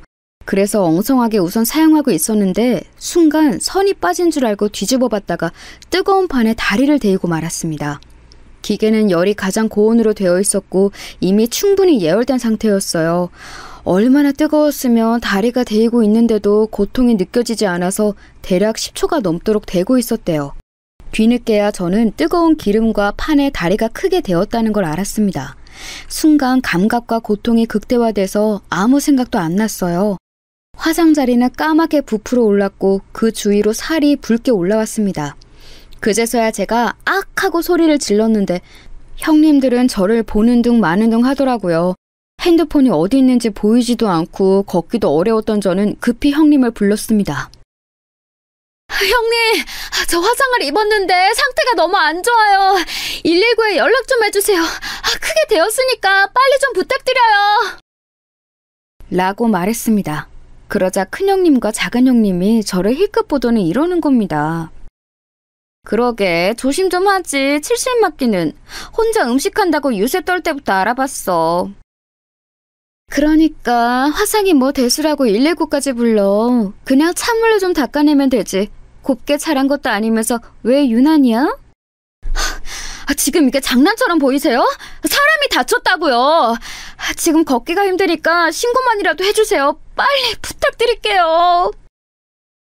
알았어, 알았다고. 여기 먹던 커피는 다 먹고 119 불러줄게. 기다려. 사람이 다쳤다는데 어떻게 이럴 수 있나요? 결국 저는 핸드폰을 찾기 위해 상을 짚고 일어나 방으로 기다시피 해서 갔습니다. 그런데 방에도 핸드폰이 안 보이는 거예요. 보니까 어머님이 마트에 가실 때 아무래도 제 폰을 착각해서 가져가신 것 같더라고요. 어머님 폰을 발견했지만 배터리가 없는지 꺼져 있었고요. 급한 대로 앞에 보이는 형님의 핸드폰을 잡았는데 그마저도 뺏어가더라고요. 그러면서 말하길 어머, 지금 누굴 걸 함부로 만지는 거야? 못 배워 먹어도 한참 못 배웠네. 동서, 아까 형님 말씀 못 들었어? 이것만 다 마시고 전화해준다 했잖아. 동서가 참아. 아주 큰 병선 앞신 것 같으니까. 그러게 우리한테 잘 좀 하지. 어머님 말고 우리한테 잘 보이려고 했으면 이런 험한 꼴까진 안 보잖아. 가족끼리 피하고 무시하고 그러면 못 써. 막내 동서, 우리가 얼마나 잘해주려고 했는데 그 속내도 모르고. 그제서야 큰형님은 폰을 들어 신고를 했습니다. 제가 다치고 나서 15분가량이 흐른 뒤였죠. 저는 다시 화장실로 가서 찬물을 약하게 틀어 상처 부위에 댔습니다. 맨달이어서 화상의 정도가 심했고 분명 흉터가 크게 남을 정도로 컸죠. 하필 퇴근 시간과 겹쳐서 119가 늦게 도착했습니다. 저는 들것에 들려서 병원으로 향했습니다. 3도 화상이었고 보통 기름에는 2도 화상 정도 있는데 저는 훨씬 더 심각한 정도라고 했습니다. 피부 이식 수술까지 받아야 했고 제대로 치료하지 않으면 심한 후유증이 남을 거라고 했어요. 한시라도 빨리 응급처치를 해야 하는데 시간이 어느 정도 지난 것도 문제였죠. 너무나 절망적이었습니다. 하필 다리에 평생 남을 흉터가 생길 거라니. 고통도 고통이었지만 당시 형님들의 태도 때문에 우라가 치밀어 올랐어요. 인간이 어떻게 그럴 수 있나요? 그날 그때를 생각하면 도저히 잠이 오지 않을 정도였습니다. 저는 남편과 시어머님에게 이 사실을 알리면서 형님들은 인간도 아니고 다신 상종하지 않겠다고 말했습니다. 어머님도 형님들의 행동에 단단히 화가 나서 크게 혼내셨다고 했어요. 하지만 그건 저에게 별로 중요치 않았어요. 분명 그 인간들은 한 귀로 흘렸을 테고 제가 다친 것에 기뻐하고 있었을 테니까요. 그걸 상상하며 정말 제대로 앉아있기 힘들 정도였습니다. 당장이라도 가서 쌍욕을 하고 흠씬 두들겨 패고 싶은 심정이었거든요. 그 인간들 저에게 사과 한마디도 없었습니다. 아주버님들이 남편을 통해 전화해서 괜찮냐고 묻는 정도였죠. 결국 전 스트레스가 극에 달했는지 저는 매일 밤 악몽을 꾸었고 늘 꿈에서 누군가와 싸우는 꿈을 꾸며 계속 소리를 질렀어요. 아마도 형님들이었겠지만요. 그렇게 자주 깨어 남편을 붙잡고 얼마나 울었는지 모릅니다. 매일 두 동서를 저주했어요. 똑같이 당했으면 좋겠다고 엉엉 울면서 말했습니다. 남편은 제 말을 묵묵히 들어주고 안아주었죠. 그렇게 지옥 같은 2주가 지나고 다리 치료 때문에 병가를 내고서 집에서 쉬고 있는데 갑자기 집으로 형님들이 들이닥쳤습니다. 초인종을 마구 누르면서 당장 나오라 하더라고요. 저 사람들이 이제 대놓고 뻔뻔하게 나오기로 한 건지 아님 단체로 정신이 나간 건지 영문은 알 수 없었습니다. 그때 남편에게서 전화가 왔어요. 형수들이 찾아갔을 텐데 절대 문 열어주지 말라고요. 본인이 곧 도착하니까 조금만 참으라 하더라고요. 저는 알겠다고 하고 그냥 방 안에 있었습니다. 잠시 후 현관 앞에서 싸우는 소리가 들렸고 남편이 들어왔습니다. 곧이어 형수들도 들어왔죠. 어떻게 사방님이 그럴 수가 있어요? 하고 나서 그렇게 깽판 부려놓으면 내가 모를 줄 알았어요? 깡패야 뭐야 대체 너? 아니 나 신고한 것도 성우 씨죠? 이제 보니 우리 둘한테 작정하고 덤빈 거네. 나 이대로는 절대 못 넘어가요. 사람 잘못 건드렸어. 둘 다 안 계실 때 한 일이라 설명을 못 드린 것 같은데 그럼 이제 설득해 드릴게요. 첫 번째 큰형수. 형수, 학원 차릴 때 큰형이 자금 부족하대서 제가 자금 내뒀죠? 그거 차용증도 있는데 기한 한참 지날 때까지 돈 안 갚았죠 저한테? 미술 학원 차려놓고 갤러리 하는 척하면서 꼴값 떠는 거 다 봐줬더니 가족한테 사기를 치려고 해요? 신고하세요. 나도 맞고소하고 그쪽이 무슨 짓 했는지 나도 동네반도 다 떠들 테니까. 큰형님이 한다던 갤러리는 사실 미술학원이었고 심지어 그게 남편이 자금을 대줘서 차릴 수 있었던 겁니다. 남편은 여태껏 그걸 눈 감아주고 있었던 거예요. 그런데 이번에 학원에 가서 원장 나오라고 일부러 크게 소란을 피웠고 일부러 큰형님에 대한 나쁜 소문을 낸 겁니다. 이 사실을 작은 형님도 몰랐던 건지 커다래진 눈으로 큰형님에게 묻더군요. 갤러리는 거짓말이었냐고요. 큰형님이 대답을 제대로 하지 못하고 어물쩡대자 남편이 말을 이어갔습니다. 그리고 작은 형수, 그 보조제 허위 과정 광고인 거 아시죠? 성분 속여서 판 거잖아요. 작은 형은 모르고 있던데 그대로 두면 우리 형까지 점점 더 날아갈까봐 제가 신고했어요. 사람들이 모르면 안 될 것 같아서 제가 인터넷에 글을 올렸고요. 이거로 형이랑 연 끊겨도 상관없어요. 전 오히려 제가 구해준 거라고 생각하니까. 그래도 형수 머리 나쁜 거 티내지 말고 떳떳하게 살자고요. 그놈의 대치동 그만 좀 대고 지금 본인이 어디 살고 있는지 어떻게 살고 있는지 현실 좀 직시하고요. 형수 두 분 다 제 와이프가 도움이 필요할 때 인간성을 버리고 무시했지만 저는 두 분을 구제해드린 거예요. 인간 쓰레기로 더는 살지 않게. 남편 말이 끝나자마자 형님들은 남편에게 달려들어 구타하고 옷을 찢고 난리도 아니었습니다. 저도 곁에서 말리면서 거의 아수라장이 되었죠. 그런데 남편은 이런 걸 알고 있었는지 미리 경찰에 신고를 해두었더라고요. 때마침 경찰이 들어왔고 남편은 두 형님을 폭행죄로 고소했습니다. 남편은 제가 그 일을 당한 뒤 혼자서 복수를 준비했고 이렇게 큰일을 벌렸어요. 절대 그런 사람이 아닌데 제가 힘들어하는 모습을 보니 도저히 참을 수가 없다고 했습니다. 어떻게든 두 사람이 망하는 걸 저에게 보여주고 싶었다고 하더라고요. 물론 대가는 있었습니다. 두 형과 연이 끊겼고 시댁의 분위기는 그야말로 풍비박산이 돼버린 거예요. 하지만 남편은 후회하지 않는다고 했습니다. 전으로 돌아가도 똑같이 했을 거라면서요.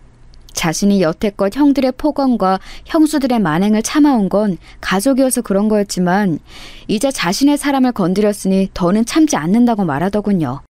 결혼 전 남편이 약속한 말이 진심이었다는 걸 또 한 번 알 수 있었죠. 그런 남편이 고맙기도 하고 한편으론 제정신이 아닌 것 같아서 웃음이 나기도 했네요. 지금 저희는 이사를 했고 시부모님과 간간히 전화를 주고받는 정도로 연락을 이어가고 있습니다. 폭행죄에 대해서 남편은 절대 합의해주지 않고 있는 상황이에요. 무릎 꿇고 사과라도 하고 싶다며 형님들이 연락을 해왔는데 늘 그들이 그래왔듯 못 들은 채 하고 있는 중이죠. 최대한 끝까지 가보려고 합니다. 제 안의 응어리가 완전히 사라질 정도로요. 그래도 이제 밤에 잠은 잘 자게 돼서 그나마 다행인 것 같아요.